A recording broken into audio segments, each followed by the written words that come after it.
Hey guys! Today we are going to talk about my top 10 practical bikes list. These are the types of bikes you would want to purchase if you don't want a super sport. A practical bike is an all-rounder package. It can be ridden in an urban setting, or in dirt, or on those crazy twisties, without worrying too much. So let's start with the first one.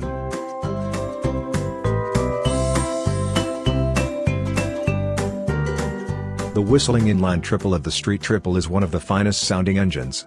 The Street Triple comes in 3 variants, S, R, and RS. The RS is more track-oriented and the S is more suitable for streets, R is kind of in between.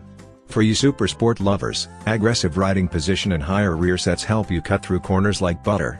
The RS produces 21 bhp at 11,700 revolutions per minute and 77 Nm of torque at 10,800 revolutions per minute. The engine has enough oomph to pump adrenaline but no enough to scare you to bits. This is a good all-rounder bike. With such refinement and good ride quality, this bike deserves first place in the list. Also, it has a super cool TFT fully customizable display. Let's move on.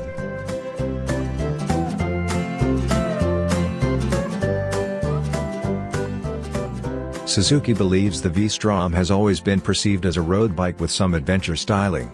The VStrom is offered in 2 variants, 650 and 650 XT. It is powered by a 90-degree V-twin engine, which makes 71 bhp.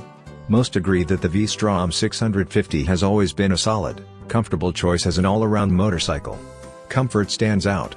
It's difficult to imagine a more neutral, comfortable riding position. Virtually no vibration makes its way to the pegs or bars, regardless of engine speed. A smooth throttle response and low seat height make it easier to ride than many of the big bore adventure bikes.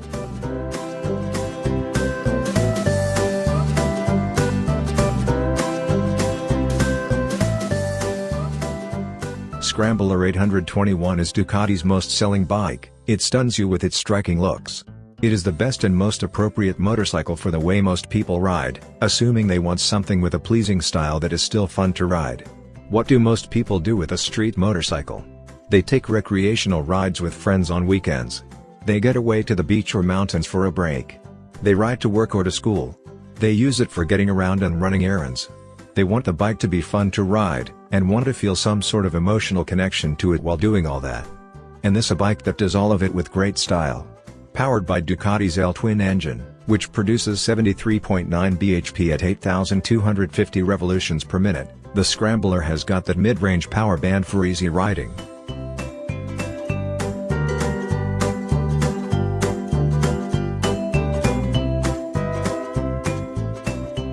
This adventure tourer from Kawasaki has an upright seating position, plush ride and impressive touring capabilities. Kawasaki's compact 649cc parallel twin provides greater low to mid-range torque than that of its Ninja 650R sibling. The flat tank makes it easy to mount a tank bag, and for those who like to carry extra luggage, there are mounting points for hard panniers as well. With its rev-happy engine, good suspension, and ample cornering clearance, the Versys will go just about as fast as anyone dares to go on public roads. Kawasaki's are known for their build quality and hassle-free ownership experience. So if you are looking for a motorcycle that can do huge distances in a day without much fuss, then the Kawasaki Versys 650 is the best bet in the business.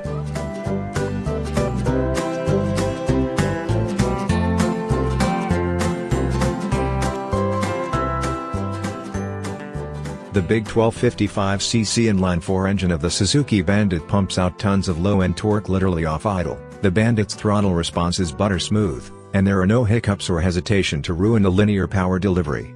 Any twist of the throttle above 3,500 revolutions per minute is greeted with instantaneous response, an engine character like that is better suited to touring than sport duty. Bandit provides excellent ergonomics, fairly upright position.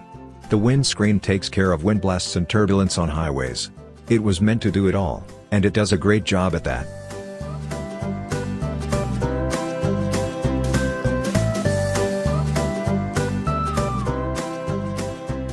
Ninja 650 is a very practical, good-looking, and easy-to-ride bike.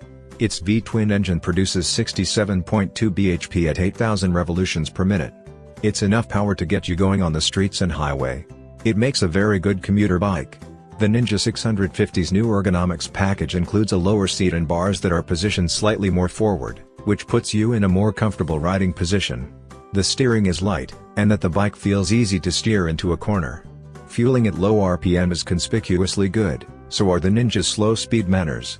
The bike is easy-going, reasonably priced, and now does a better job than ever at reminding you of its Ninja roots, with the sporty edge that can be exploited by every type and level of motorcycle enthusiast.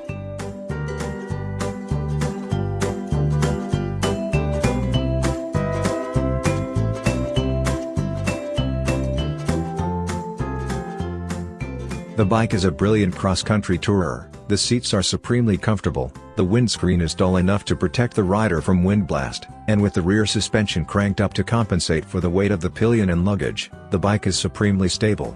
On the street, the Tiger proves to be a comfortable touring machine, a grocery getter on the way home from the office, and a backroad burner on the weekend with friends. Off-road, the bike is competent, but it's still a big, heavy machine and requires muscle in certain situations to get it to do what you want. The 800cc triple makes 94 bhp at 9,500 revolutions per minute. The engine revs freely, hiding that grunt behind a very flat torque curve. Dropping a couple of gears and hitting the rev limiter means overtakes are dispatched quickly and with a wonderful bark from the revised and lightened exhaust system. The Tiger is a rider-friendly bike, and it will never leave you high and dry.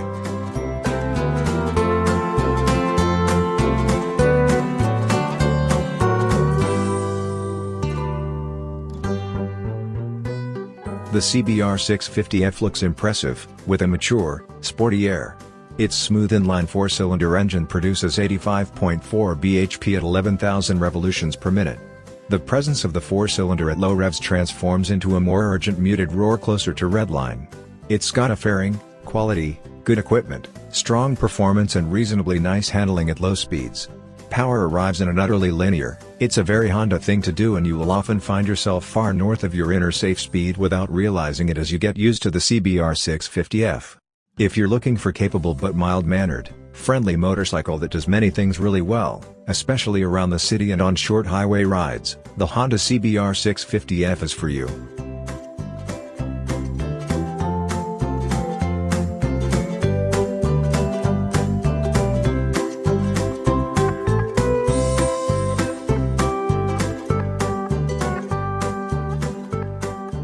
Ducati Monster 821 complements the timeless beauty of the place, as much as its modern lines and burbling 90-degree twin contrast the bucolic vistas. Making 109 horsepower at 9,250 revolutions per minute and 63 pounds-foot at 7,750 revolutions per minute, it's fun, easy and unintimidating, with progressive power throughout the rev range. It bleeds Ducati from every curve, every nut and every little piece of metal. The bike is eager to turn into corners, but you need a gentle hand. It is not as aggressive a steering response as the Panigale, but it's only one step short of that. The slender tank makes it easier to move around on the bike and the plush, rounded seat is very comfortable. In its new clothes, the 821 is a very attractive monster. It's sleek and compact, sitting on the sportier side of naked. The Monster has a sense of the exotic about it. It feels special. A lot of it has to do with that glorious soundtrack. But other than that, it is a superb motorcycle in its own right. Take away its Italian ancestry and it still remains an excellent motorcycle.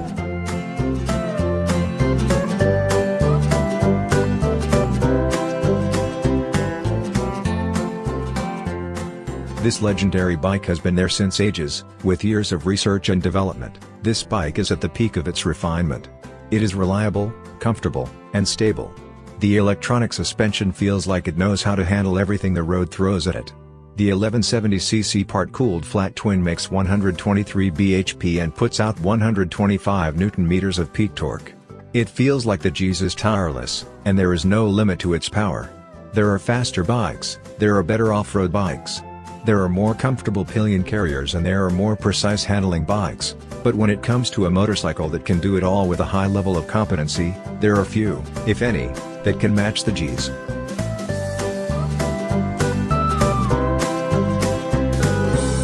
Tell us your favorite all-rounder bike in the comments section, and don't forget to subscribe if you like the content.